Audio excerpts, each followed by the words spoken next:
Good evening, I'm Evan Watson. We want to start tonight with an apology. Last night, KGW inadvertently aired an offensive and racist photo, and for that, we're truly sorry. The image appeared during our 7 p.m. show, The Good Stuff. We had invited viewers to submit photos to our social media accounts for a Throwback Thursday segment. One of the photos showed kids throwing balls at a sign that prominently displayed the N-word. The photo was automatically pulled from a comment on our Facebook page without anyone screening it. We have a policy to screen all viewer-submitted photos, but yesterday we failed to follow that policy, and we deeply regret this mistake. We understand this image hurt many of you, in particular our black viewers and staff members. KGW is committed to being inclusive and compassionate. We've engaged with black community leaders and viewers to apologize directly and explain the steps that we are taking to make sure this never happens again. We failed you in this instance, and we're sorry for that. Today, Pastor Matt Hennessy with the Portland NAACP asked for some time on our air to address this issue. It's really saddened a number of us, number one, that a person decided that one of their best memories had to do with something that's so disparaging to black people and using a word that has really unfortunate kind of impact on our community.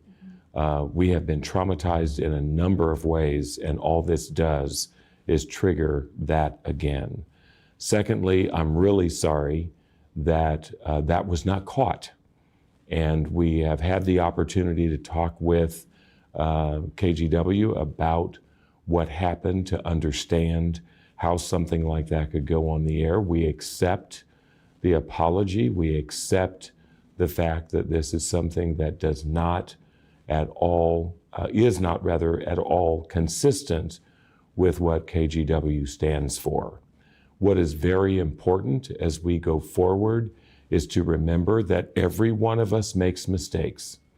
Every one of us has had moments where we wish we could have redone something and be able to kind of course correct. To be clear, we do not tolerate hate or racism of any kind. Again, we apologize for this mistake.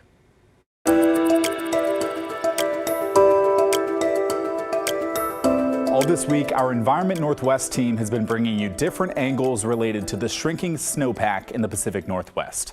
From eastern and western Washington to southern Idaho, we've talked about long-term impacts to our communities, affecting things like recreation, farming, and irrigation. But now we're bringing things back home to Oregon. It's our big story tonight.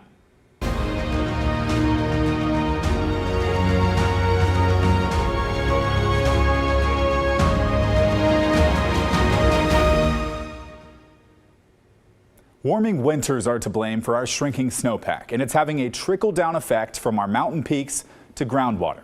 And native fish species like salmon are caught in the middle. Environmental reporter Kale Williams shows us just how bad things have gotten for our cold water fish and what's being done about it.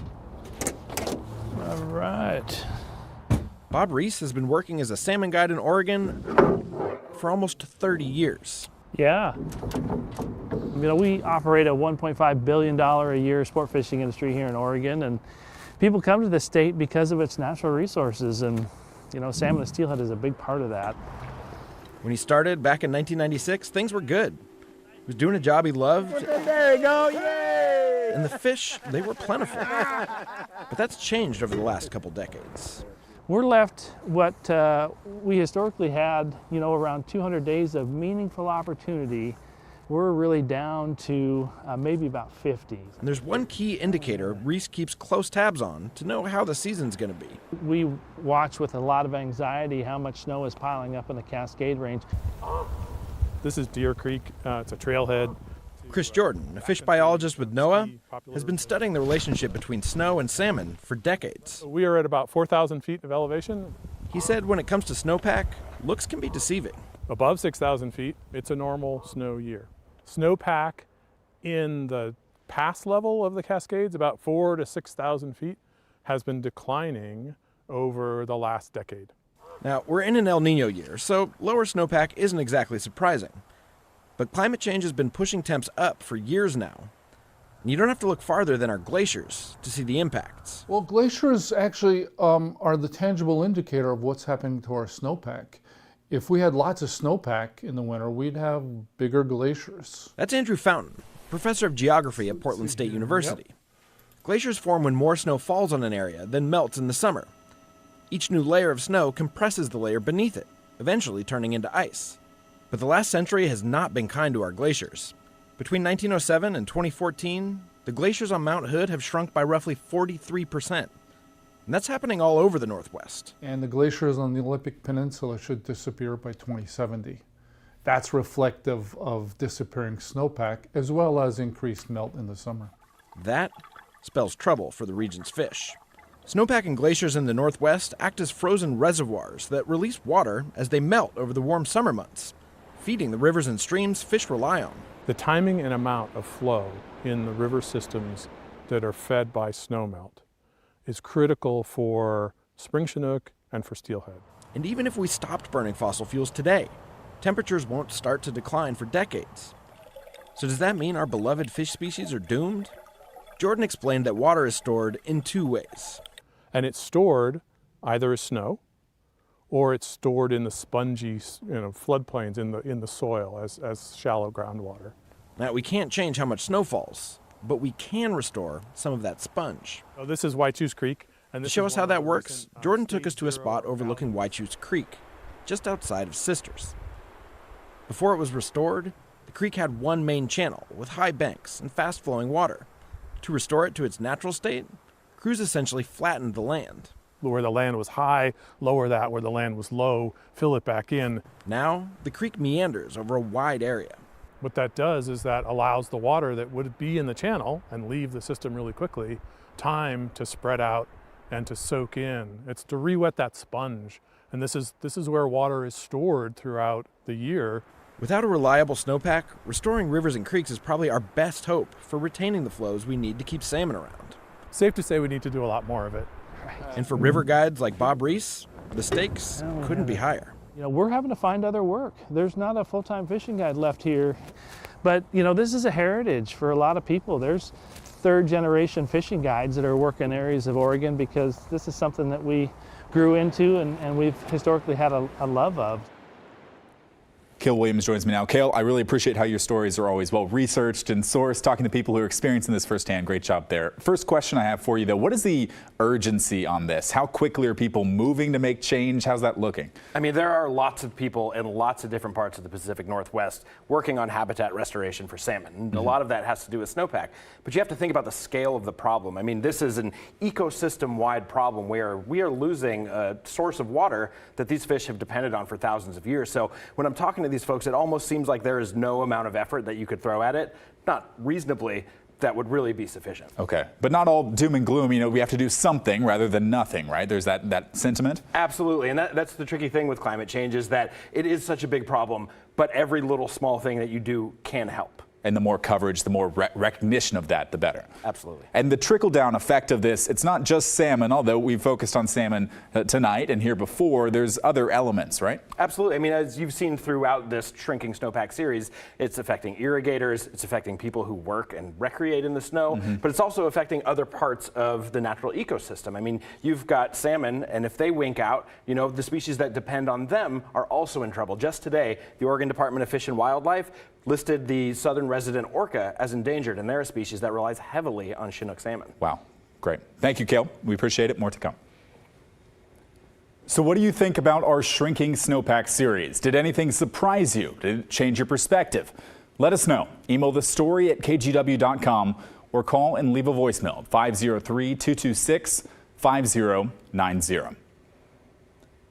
Well, Chief Meteorologist Matt Safino joins us now to continue this conversation. Matt, you have another look at the snowpack angle here, right? Yeah, we're going to look into the future a little bit. And to do that, as I watched this series go on, I was reminded of a study that was done at Portland State University at the Climate Science Research Lab, which is run by Dr. Paul Loikith. It was published in the Geophysical Research Letters back in 2019, so about 5 years ago. But it's a very robust study, and it points to the decrease in the number of wet days in the Cascades and all the mountain ranges of the Northwest into Idaho and up in the northern Washington that are rain versus snow. So that's what they talk about in this study, and I'm going to kind of dig into this a little bit too. It's a little bit dense.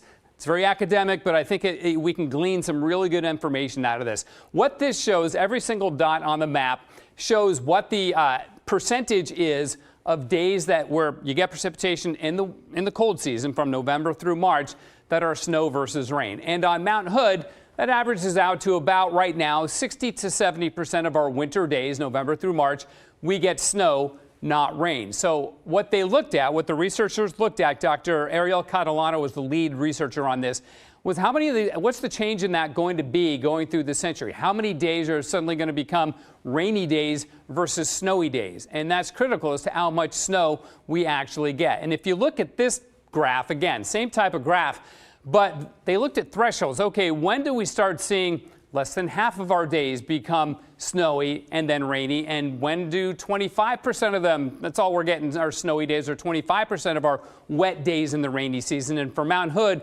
that threshold is reached around 2070, 2071. They broke it down by decade, and they did some very, very thorough and robust research into this. They looked at biases in the models, and the reason they did this is because the climate models that we use, the general circulation models that we use to forecast how the weather and the climate will change, they're not very good at resolving the terrain and the topography of the Northwest, which is very complicated. So they took this down to a site-by-site scale to look at, okay, what's the change at every single site that they could look at where we get reliable snowfall data.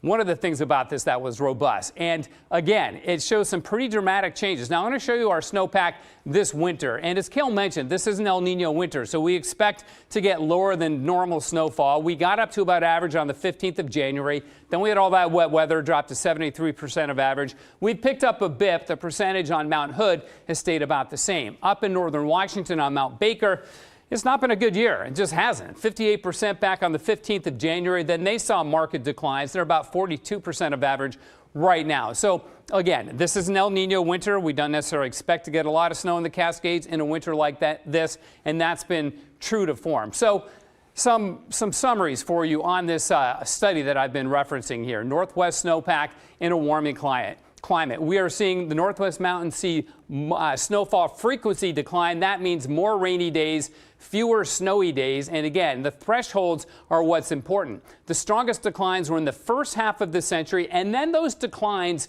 slowed down. The strongest declines also in the Cascades and in low elevations. No surprise there for low elevation, and really no surprise for the Cascades because we still have more of a maritime climate on the west side of the Cascades. East side of the Cascades, we saw declines, but not as much. Same thing in the mountains of Idaho.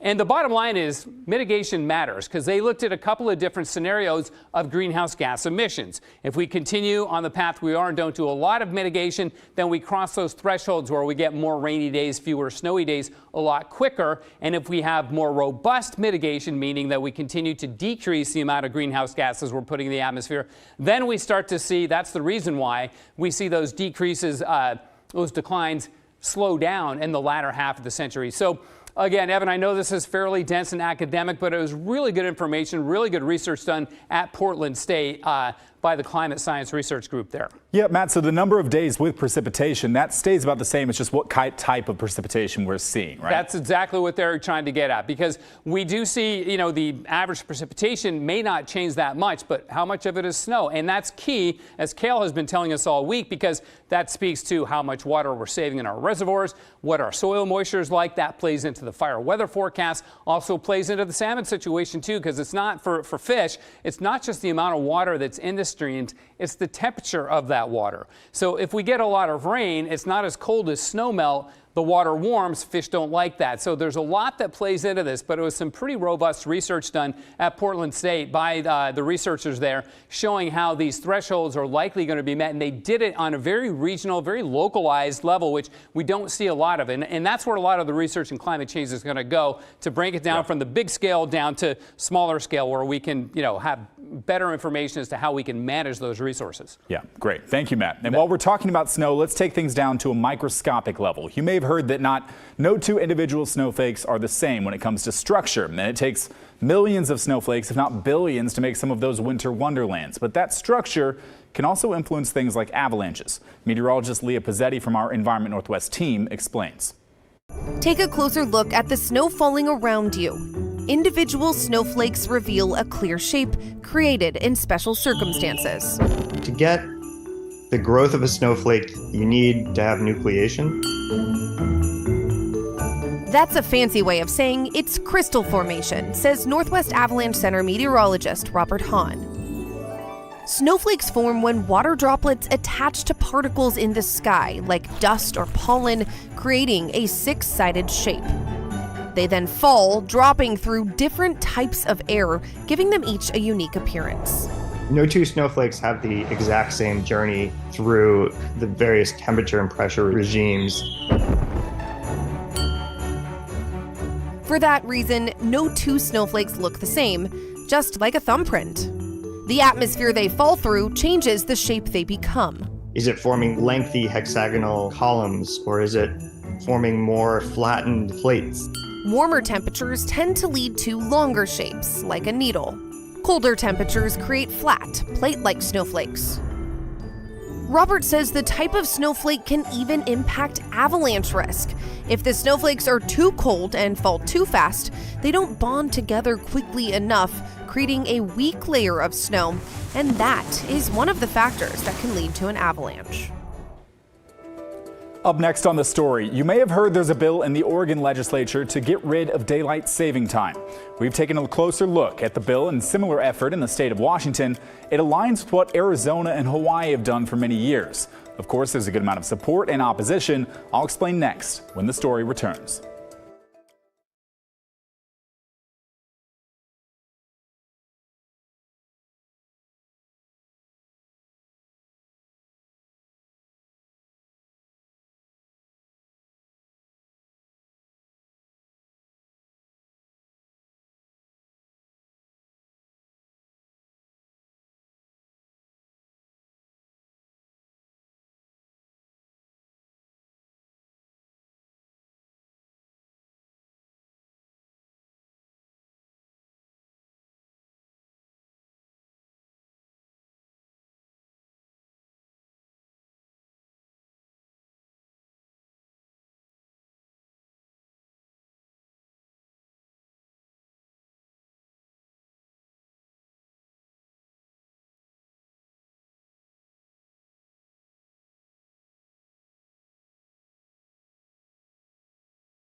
In less than a month, a majority of Americans will lose an hour of sleep as we shift to daylight saving time. But in Oregon and Washington, our next time switch could be one of our last if two bills in both legislatures can go the distance. Back in 2019, both Oregon and Washington passed bills to make daylight saving time permanent. But making changes to daylight saving time requires congressional approval, which has not happened. But Oregon's Senate Bill 1548 and Washington's Senate Bill 5795 would work around that congressional requirement by not messing with daylight saving time per se, but instead just making standard time permanent. That's the strategy that Arizona, Hawaii, Puerto Rico, and the U.S. Virgin Islands used in order to keep their clocks from the back and forth of daylight saving time. So I can hear you at home. What does this mean actually? What would change? Well, switching to standard time all year round would have more consistent daylight early in the morning with sunrises and not as late of sunsets in the evening like we do in some summer months. But one University of Washington professor says that's not great. Lawmakers should focus again on making daylight saving time permanent and wait for congressional approval because of safety concerns surrounding when the sun sets. That evening rush hour kills 3 times as many people as the morning rush hour does because there's more people on the road, there's more kids enjoying outdoor unsupervised play, there's more alcohol in drivers' bloodstreams, people are rushing to get home. And by pushing daylight into the evening hours, that's what daylight saving time does, we can actually dramatically reduce the number of fatalities on our roads. A majority of testimonial statements sent into the Oregon legislature wrote in support of the bill. The president of the group Save Standard Time claims the 2019 push for permanent daylight saving time was based off of misinterpreted evidence and that standard time is actually what is supported by sleep experts. It fairly balances light across the morning and the evening to fit all lifestyles, and it's supported by history as the most sustainable way, as in the most lasting popularity for ending clock change.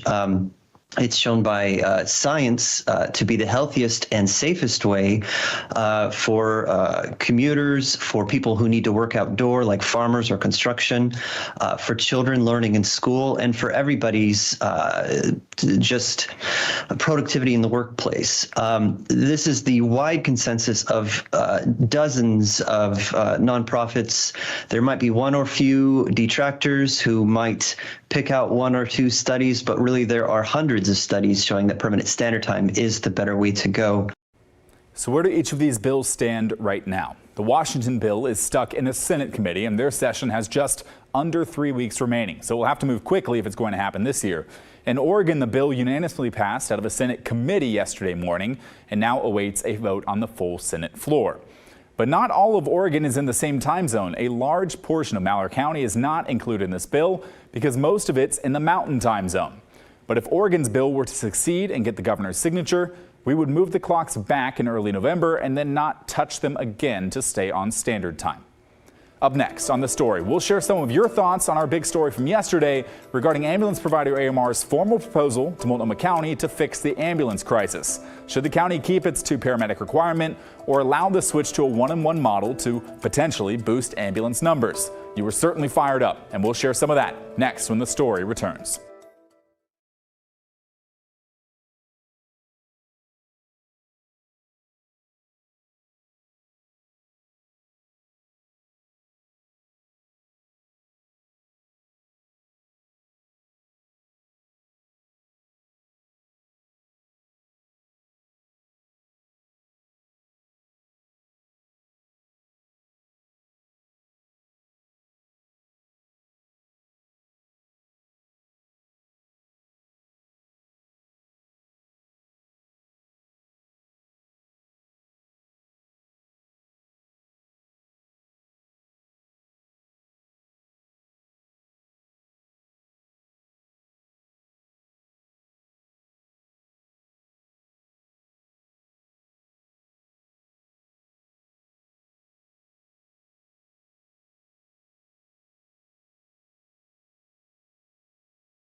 Let's end tonight with some of your thoughts on my story detailing AMR's recent proposal to Multnomah County Chair Jessica Vega-Peterson on what the company wants to change in order to improve ambulance response times, which are well below the agreed upon standards.